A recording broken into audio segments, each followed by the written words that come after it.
जो हैं साकिब निसार साहब, उन्होंने आज टीवी के ऊपर एक इंटरव्यू वो दे रहे थे और उन्होंने कहा जी कि मैंने बिल्कुल जो है इमरान खान साहब को सादिक और अमीन एब्सोल्युटली जो है वो नहीं कहा था और अपने कोर्ट वर्डिक्ट में, बल्कि 3 पॉइंट्स जो थे वो सामने आए थे।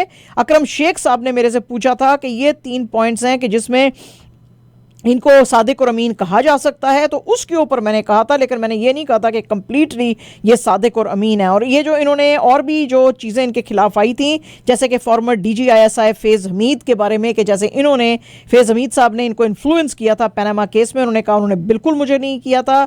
और कोर्ट के जो वर्डिक्ट्स हैं वो उनके आज ये खिलाफ हैं और ये वही कोर्ट्स हैं जिनके के कभी ये बड़े इमरान खान साहब प्यारे होते थे और सिवाय एक केस के तमाम के तमाम केसेस में कोर्ट्स ने इनको रिलीफ दे दी है। और उन्होंने कहा जी कि मैं जिस वक्त चीफ जस्टिस बना ही नहीं था, अभी बनने से पहले ही नवाज शरीफ साहब ने ये क्लेम करने शुरू कर दिए थे कि कुछ क्वार्टर्स को कि ये अब मेरा चीफ यहाँ पे आ रहा है। तो मैंने अपने आप को फिर इस ये जो पनामा बेंच था, केस था का बेंच था, उससे मैंने अपने आप को अलहदा कर लिया था और मैंने नोटिस दिया था कि ये डिसक्वालिफिकेशन इनकी जो भी कोई नवाज शरीफ साहब की कर रहा है, जो भी कोई इस का बेंच का हिस्सा बनना चाहता है और करना चाहता है वो करे, I have got nothing to do with it. और लेकिन उन्होंने जो कुछ ये डिसक्वालिफिकेशन की थी नवाज शरीफ साहब की, वो अंडर लॉ एंड कॉन्स्टिट्यूशन की थी। तो जनाब अब ये टीवी प्रोग्राम्स में बैठ के दावे करने का बड़ा सिलसिला शुरू हो गया पाकिस्तान में। हर कोई आता है टीवी के ऊपर बड़ी बड़ी बातें करते हैं, अब देखें क्या होंगे। इसी तरह का एक दावा जी PMLN की जो सीनियर वाइस प्रेसिडेंट हैं मरियम नवाज साहिबा, उन्होंने किया है आज, और उन्होंने कहा है कि मेरे पास कोई एविडेंस नहीं है कि जनरल बाजवा साहब जो हैं वो कोई गलत काम वो करते थे, बल्कि मेरे पास बहुत सारे एविडेंसेस जो हैं लेफ्टिनेंट जनरल रिटायर फैज़ हमीद जो कि फॉर्मर DGISI हैं उनके खिलाफ हैं। एक टीवी शो में ये बात कर रही थी और उस पर बात करते हुए उन्होंने कहा जी कि कोई भी पाकिस्तान की हिस्ट्री में मूवमेंट इतनी बड़ी फेलियर नहीं है जैसे कि PTI की जेल भरो तहरीक जो है वो रही है। और आज ये वर्कर्स को वो कह रही थी कि ये जो इन्होंने वर्कर्स को कहा था कि आप जेलें जाके भरो, और खुद लीडर्स जो थे वो घरों में बैठे हुए थे। बाजी सारे लीडर तो जेलों में थे, क्या हो गया आपको। और उन्होंने कहा जी कि इमरान खान साहब जो है ये सिर्फ कह रहे हैं कि ये तहरीक बड़ी सक्सेसफुल थी, हालांकि ये थी नहीं, ये तो खुद जेल में जाने के डर से जो है वो घर में छुप के बैठा हुआ है। और इन्होंने कहा जी कि नवाज शरीफ और इमरान खान के बीच में कोई कंपैरिजन नहीं है, क्योंकि इमरान खान तो घर में छुप के बैठा हुआ है और जो नवाज शरीफ है वो तो बड़े धड़ल्ले से जो है वो जेल में गया था और अपनी बेटी का हाथ पकड़ के गया था। वो इमरान खान की तरह का नहीं है कि जो दूसरे की बेटी के पीछे छुप छुप के जो है वो बातें करता है। नवाज शरीफ एक लायन है, यानी कि एक शेर है, और वो बिल्कुल इनोसेंट है। और वो पाकिस्तान जब आया था लंदन से, उसने अपना अरेस्ट खुद से ऑफर किया था। तो ये जो इमरान खान है इसके अंदर इस तरह की करेज नहीं है, क्योंकि आज तक ये तो जेल में गया ही नहीं है। और इसके अलावा इन्होंने कहा जी कि ये वो लोग हैं जो कि जिनके के ताल्लुकात इजराइल और इंडिया के साथ थे, और वो सारी की सारी चीज़ जो है फॉरेन फंडिंग केस में सामने आ गई है। और इसके अलावा इसके साथ वो लोग हैं जो कि इसको शायद मशवरा देते हैं कि तुम अपनी बेटी के बारे में जो कोई है उसको छुपाएं, और उसको ये छुपाता फिरता है। तो बहुत आज संगीन एलिगेशंस जो हैं मरियम बीबी ने इमरान खान साहब के ऊपर लगाए हैं। प्राइम मिनिस्टर शहबाज शरीफ साहब जो हैं उन्होंने कहा जी कि हम पाकिस्तान जो है फुली कमिटेड है दोहा प्रोग्राम ऑफ एक्शन जो है उसको पाकिस्तान के अंदर इंप्लीमेंट करने के लिए। आपको पता ही है कि ये दोहा में गए थे, एक 5th United Nations conference on least developed countries LDC ये हो रही थी, जिसके के अंदर कहा गया था कि डेवलप्ड नेशंस जो हैं उनका प्राइवेट सेक्टर, सिविल सोसाइटी और उसको इंक्रीज करने, उसको यानी इन्हांस करने की ज़रूरत है ताकि उन मुल्कों के अंदर प्रॉस्पेरिटी आए और सस्टेनेबल डेवलपमेंट आए। उसी के ऊपर बात करते हुए शहबाज शरीफ साहब ने आज कहा कि ये जो गरीब कंट्रीज़ हैं इनकी हेल्प करनी चाहिए और इनकी health, education, social protection systems को इन्हांस करने की ज़रूरत है। वो कहते हैं जी कि ये वास्ट रिसोर्सेज जो हैं they are needed to fulfil the agenda till 2030, ये जो गरीब कंट्रीज हैं उनके लिए फॉर सस्टेनेबल डेवलपमेंट। और पाकिस्तान जो है वो पूरी तरह से कमिटेड है effective vaccination, allocations of funds for poor और जो है ये फाइनेंशियल रीस्ट्रक्चरिंग जो है उसके लिए और उन सब चीज़ों के लिए। लेकिन जो दूसरे गरीब कंट्रीज़ हैं उनके अंदर जो है ये वैक्सीनेशन ना होने की वजह से रिकवरी जो है वो लॉन्ग और पेनफुल है, जिसकी वजह से जो रिच कंट्रीज़ हैं उनको डेवलप्ड कंट्रीज़ हैं उनको डेवलपिंग कंट्रीज़ के साथ एक पार्टनरशिप बना के उनकी हेल्प करनी चाहिए। ठीक है जी। आज बहुत संगीन इल्ज़ामात जो हैं वो लगाए हैं इंटीरियर मिनिस्टर राना सनाउल्लाह साहब ने भी इमरान खान साहब के ऊपर, और उन्होंने कहा कि ये तो इतना बुज़दिल आदमी है। जिस वक्त इस्लामाबाद पुलिस उसको पकड़ने के लिए इसके लाहौर के रेजिडेंस पे गई तो ये दीवार से छलांग लगा के नेबर के घर में चला गया और इसने अपनी जो है अरेस्ट नहीं दी। ये आज प्रेस कॉन्फ्रेंस जो है इस्लामाबाद में थी उससे बात कर रहे थे और वो कह रहे थे जी कि इनको कहा गया था इस्लामाबाद पुलिस टीम को कि जाओ इनको पकड़ो, लेकिन जो वहाँ पे गए तो वो वहाँ पे नहीं थे, तो वो खाली हाथ आ गए।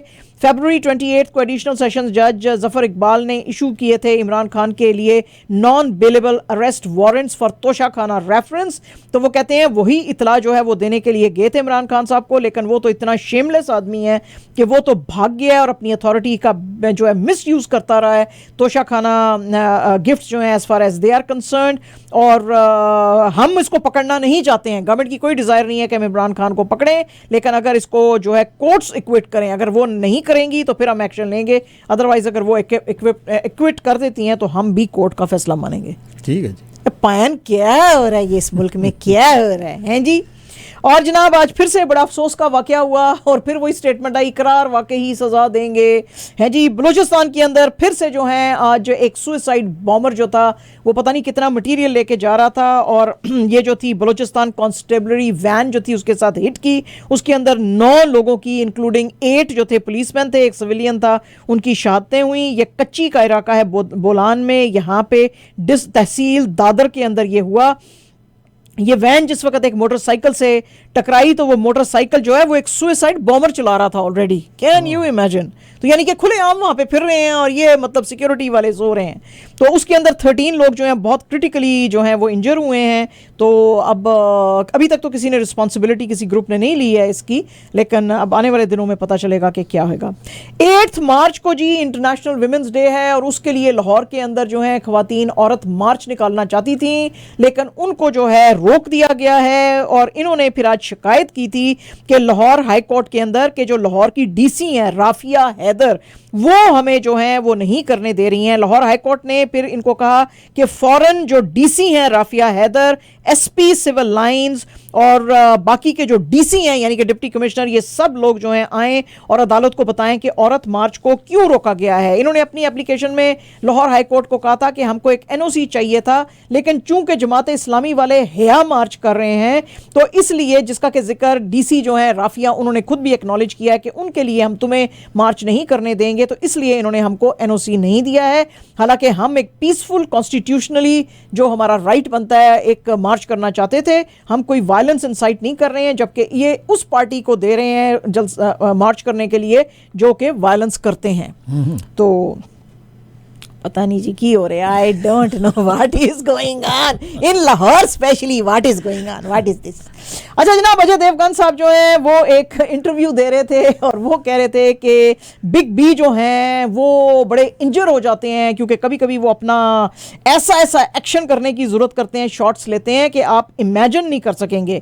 आज ये बात कर रहे थे मेजर साहब के बारे में, जो कि ये फिल्म का नाम था मेजर साहब। ये फिल्म बनी थी 1998 में। तो इस सिलसिले में इनसे क्वेश्चन किया जा रहा था क्योंकि आपको पता ही है कि अजय देवगन की अपनी फिल्म भोला आ रही है, तो उसमें उन्होंने कहा जी कि आप एज अ डायरेक्टर जो है कितने सेफ्टी मेजर्स लेते हैं और आप कैसे करते हैं ये एक्शन सीन्स। तो उसमें उन्होंने कहा जी जो हमारा आज से बहुत पहले का जो बॉलीवुड का ज़माना था उसमें तो बड़ी मुश्किलें थी, अब बहुत ही ईजी हो गए हैं, जो बॉडी डबल्स आ गए हैं, टेक्निक्स बड़ी एनहांस कर गई हैं। लेकिन अमिताभ बच्चन साहब जख्मी इसलिए होते थे खासतौर पर जैसे मेजर साहब के सेट पे, क्योंकि वो अपने एक्शंस खुद करना जो है वो चाहते थे और ऐसे ऐसे करना चाहते थे जो आप सोच भी नहीं सकते हैं। आज बिग बी ने अपने ब्लॉग में लिखा कि प्रोजेक्ट के जो एक अपकमिंग फिल्म है उसकी शूट करते हुए वो बहुत ज्यादा इंजर हो गए हैं हैदराबाद के अंदर और वो काफी इंजरी ज्यादा है। वो कहते हैं मेरा रिब कार्ट्रिज जो है वो टूट गया है, मसल के अंदर टीयर आया है, जो राइट रिब है केज है उसके अंदर थोड़ी सी प्रॉब्लम आई है और इसलिए ये शूट मैंने कैंसिल किया है। मैं अपने डॉक्टर को कंसल्ट कर रहा हूँ और AIG हॉस्पिटल हैदराबाद के अंदर मेरे CT स्कैन चल रहे थे और मुझे फ़ौरन से जो है घर वापस भेजा गया है और स्ट्रैपिंग वगैरह मुझे कर दी है। पेन तो मुझे है तो, लेकिन चीज़ें हौले हौले शायद नॉर्मलाइजेशन की तरफ जाएंगी और मैं दर्द की मेडिकेशन जो है वो ले रहा हूँ। ठीक है जी। कुछ दिन पहले हमने आपको बताया था कि हेरा फेरी 3 के ऊपर जो फिल्म आने वाली है बॉलीवुड की, उसके ऊपर बड़ी कंट्रोवर्सी थी क्योंकि शायद कहा जा रहा था कि अक्षय कुमार जो है वो ज्वाइन नहीं करेंगे। फिर आपको हमने बताया था कि फिरोज नाडीड वाला ने फिर उनके साथ बात की और उनको कहा कि नहीं जी आप आ जाओ, तो फिर वो आ गए। तो अब वही जो ट्रायो था वो तो है, लेकिन आज संजय दत्त ने ये कहा है जी कि अब संजय दत्त भी परेश रावल, सुनील दत्त और अक्षय कुमार को ज्वाइन कर रहे हैं इस फिल्म के अंदर। ये फिल्म जो है is being directed by Farhad Samji, और वो कह रहे हैं जी कि ये जो फिरोज नाडीड वाला हैं उनके साथ मेरे बड़े क्लोज रिलेशंस हैं, संजय ने कहा। और उन्होंने जब मुझे रोप इन किया तो मैंने कहा कि इट्स अ ग्रेट फ्रेंचाइज, तो मैं बड़ा हैप्पी हूं to be part of it and it's going to be great to work with Akshay, Sunil, Anna and Paresh. और ये आज एक स्टोर ओपनिंग हो रही थी मुंबई में, उसमें ये सारी इन्होंने इंफॉर्मेशन दी है। एंड जनाब कोडी गैप्को, डार्विन नुएन एंड मोहम्मद सलाह बड़े जबरदस्त आज इन्होंने जो है वो लिवरपूल की जो वो है की है सेलिब्रेशंस की हैं, क्योंकि इसने मैनचेस्टर यूनाइटेड को 7-0 से एक हिस्टोरिक रिकॉर्ड जो स्कोर है उससे हराया है एट एनफील्ड। और ये जो आपको पता ही है कि हमेशा से इनके बीच में बड़ी राइवलरी चलती है, दो बड़े सक्सेसफुल इंग्लिश क्लब्स हैं ये लिवरपूल और मैनचेस्टर यूनाइटेड। तो इसके अंदर आज लड़के जो हैं बड़ा सेलिब्रेट कर रहे हैं लिवरपूल वाले, क्योंकि इन्होंने आज मैन यूनाइटेड को हराया है। एंड जनाब किलियन एम्बापे जो है he has become PSG top scorer, और इसने हेल्प किया अपनी टीम को जीतने के लिए 4-2 अगेंस्ट नेंटेस इन लीग 1। और ये जो था इसका यहाँ पे 201st गोल था, और जो है ये बड़ी इसने खुशी मनाई। और एम्बापे तो माशाल्लाह क्या बात है, wow what a talented star this one is, young सा लड़का है, amazing, he's a superstar right now, but he's going to break all the records. yes तो वो कह रहे हैं अभी मेसी और रोनाल्डो का भी हो सकता है थोड़े दिनों में, ये थोड़े brilliant talent। PSG ने जनाब आज एक और भी इंफॉर्मेशन दी है, और उसके मुताबिक जो है ब्राजीलियन सॉकर प्लेयर नेमर जो हैं वो अब अपनी बहुत सारी सीजन एंडिंग सर्जरीज के लिए जाएंगे, क्योंकि आपको पता ही है कि इनको चोटें काफ़ी आ गई थी। और इन्होंने PSG का जो चैंपियंस लीग मैच था अगेंस्ट एट बायर म्यूनिख जो वेंसडे को होने वाला है वो भी करेंगे। इससे पहले भी इन्होंने काफ़ी जो है वो मिस किए हैं, क्योंकि इनके राइट एंगल में इनको तकलीफ आ गई थी। इनका ऑपरेशन जो है दोहा के हॉस्पिटल में होएगा। और आपको पता ही है PSG जो है वो अब कतारीज जो हैं वो ओन करते हैं, पेरिस सेंट जर्मेन, राइट। तो अब इनको जो है लेटेस्ट जो अभी इंजरी आई थी, अभी लास्ट मंथ आई थी जब इन्होंने जीता था जो फ्रेंच लीग जो है उसके अगेंस्ट 4-3 से, और उसके बाद इन्होंने अपना राइट एंगल जो है वो भी इससे पहले इंजर किया था ब्राजील का जो ओपनिंग मैच था वर्ल्ड कप में कतर। तो बैक टू बैक जो है ये अपने जो राइट कभी एंगल कभी कुछ ये करते जा रहे हैं, तो उसके लिए ये जो है he will undergo a surgery. और ये इसलिए जो अब जो आने वाले टूर्नामेंट्स हैं उसमें हिस्सा नहीं ले सकेंगे। एंड जनाब एब्सोल्युटली अवर लास्ट न्यूज़, आपको पता ही है कि श्रीलंका जो है उसका वैसे ही नेशन का मोराल बेताशा लो हुआ है जो इकोनॉमिक कंडीशन है। कोच क्रिस सिल्वरवुड ने आज कहा है कि ये जो हैं बिल्कुल ये लड़के जो हैं श्रीलंकन ये बेस्ट कर रहे हैं, they are trying their best to qualify for world test championship finals, क्योंकि इनके जो 2 मैचेस हैं अभी न्यूजीलैंड से रहते हैं। श्रीलंका जो है वो 3rd है WTC रैंकिंग्स के अंदर बिहाइंड ऑस्ट्रेलिया एंड इंडिया, लेकिन कहा जा रहा है कि इंडिया जो है हो सकता है कि वो आगे इनसे निकल जाए। और जो है अभी जून का जो फाइनल होने वाला है एट ओवल्स उसके अंदर जो है ये अगर इन्होंने बीट कर दिया जो है राइवल टीम्स को तो फिर ये आगे निकल जाएंगे। लेकिन बहरहाल जी अब जो है ये जो इंडिया है इसके तो जो टेस्ट हैं अभी आएंगे, लेकिन सिल्वरवुड का कहना है कि जो हम ट्राई कर रहे हैं और जो हम ट्रेनिंग्स ले रहे हैं हम कोशिश करेंगे कि हम जो नेशन की स्पिरिट्स हैं उनको हाई रखें और अपना बेस्ट दें इन 2 match series against New Zealand. You got it. जी। तो ये हैं आज की स्टोरियाँ।